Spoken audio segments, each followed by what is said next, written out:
Jadi, apa langkah selanjutnya dari Partai Golkar selepas pertemuan dengan PKS kemarin? Untuk membahasnya sudah bergabung bersama kami lewat sambungan dalam jaringan Ketua DPP Partai Golkar Tubagus Aceh Hasan Syazili. Assalamualaikum, Kang Aceh, apa kabar, Kang?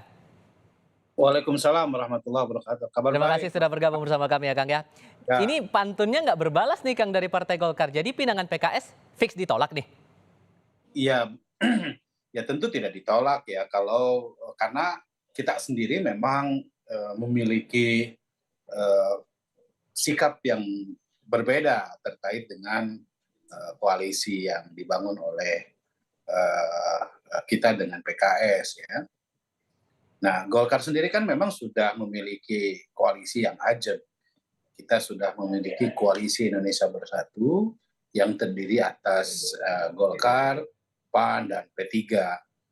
Tentu kami pun juga sebelum mereka menawarkan ya kita juga dari sejak awal juga menawarkan kepada mereka gitu ya apakah mereka mau bergabung dengan kita atau bagaimana kan gitu. Hmm.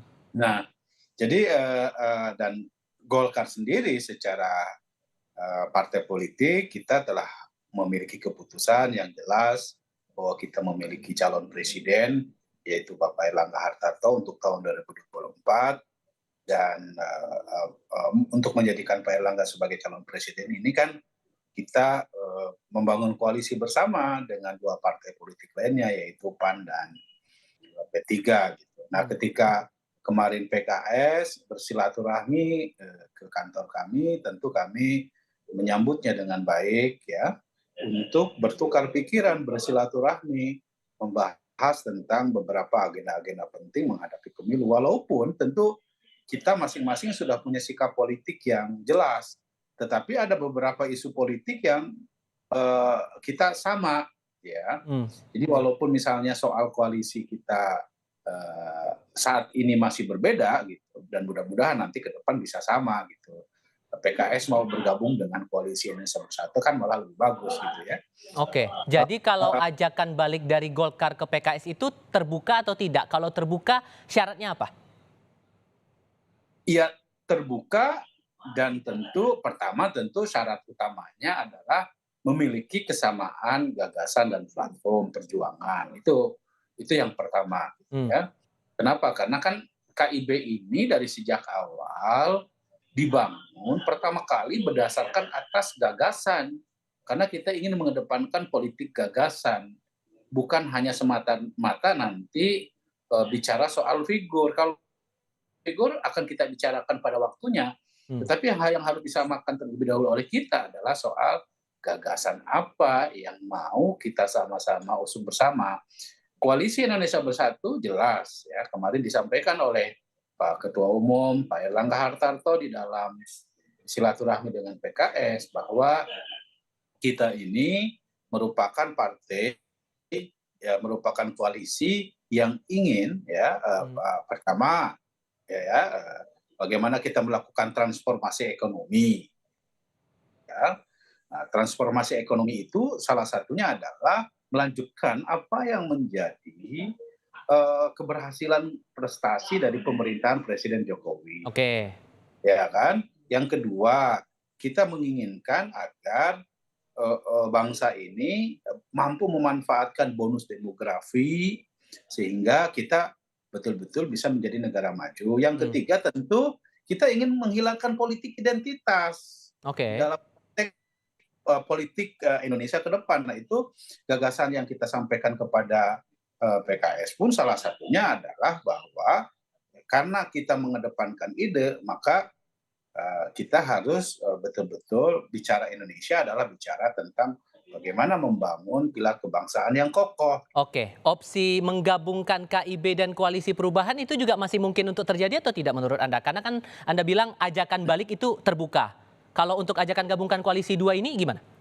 Iya, tentu sangat terbuka gitu Hmm. ya. Ya kalau misalnya PKS mau bergabung atau misalnya Demokrat juga mau bergabung dengan KIB atau bahkan kemarin Nasdem juga bersama sebelumnya mengunjungi Golkar, semakin besar KIB tentu akan semakin kuat gitu loh. Hmm. Nah, soal nanti capres-cawapres, Golkar jelas kalau capresnya akan menawarkan Pak Erlangga gitu. Kalau itu kan sudah menjadi keputusan Sudah organisasi yang firm ya? tidak Mhm. sudah firm gitu. Jadi intinya bahwa tapi kan kita tahu juga kami berserta dengan termasuk dengan teman-teman yang katanya koalisi perubahan kan kami juga memiliki gagasan yang sama soal sistem pemilu terbuka Nah, loh. Itu juga yang menjadi pembahasan di dalam silaturahmi yang kemarin. Jadi tidak selamanya bahwa karena begini ya, kalau kita sudah bicara soal figur tentu masing-masing punya preferensi. mmm, Tetapi yang harus dikedepankan oleh kita dulu adalah soal bagaimana kita menyamakan gagasan dulu. Mau dibawa kemana bangsa ini? oke. Jadi, Kan? setelah Bagaimana pertemuan dengan PKS yang kemarin dilakukan, langkah Golkar kemudian tindak lanjutnya bakal gimana? ya, Golkar masih tetap apa namanya akan terus mensolidkan kekuatan kita dan memperluas spektrum koalisinya gitu ya. Kemarin kedatangan PKS ya kami sampaikan kalau kalau tadi pantunnya Habib Abu sebagai sekjen PKS mengajak kepada Golkar, Mmm, Golkar juga ketika itu juga menyampaikan, ayo kalau mau bergabung dengan KIB tentu kami sangat terbuka gitu. Nah, karena masing-masing hingga saat ini masih memiliki pandangan dan prinsip politik yang berbeda dalam konteks koalisi ya tentu kita hargai. Gitu. mmm, Nah, Golkar sendiri tentu dengan KIB akan terus kita solidkan dan terus ya kalau misalnya PKS, saya kira PKS juga terlihat bahwa masih tetap membuka diri ya karena kan selagi pendaftaran pilpres masih belum ditutup mhm, ya, saya kira kemungkinan ya terjadinya rekonfigurasi terhadap koalisi ini kan masih sangat terbuka oke. gitu loh. Apalagi KIB kita walaupun Golkar sudah sangat tegas menginginkan Pak Erlangga, tetapi soal pembicaraan figur ini kan tentu kita masih bicara soal cawapresnya siapa gitu ya. Itu kan Mmm, masih harus dibicarakan secara lebih mendalam dengan koalisi Indonesia Bersatu gitu. oke. Gitu Mas.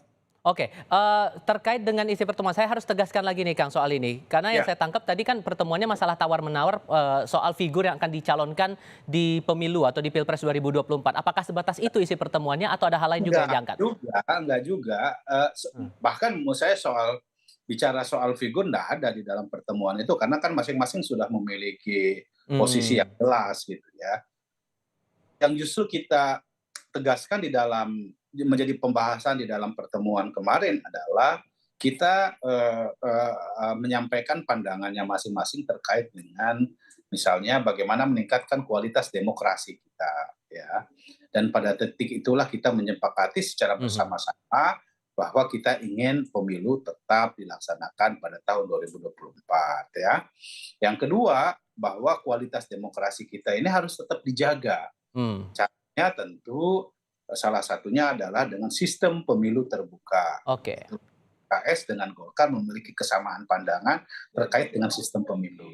Yang ketiga, kita melepaskan ya kompetisi yang tidak sehat ya. Karena itu salah satu pemicu bagi munculnya politik yang tidak sehat itu adalah salah satunya adalah persaingan yang baik, mengedepankan aspek politik baik, identitas, mhm, ya.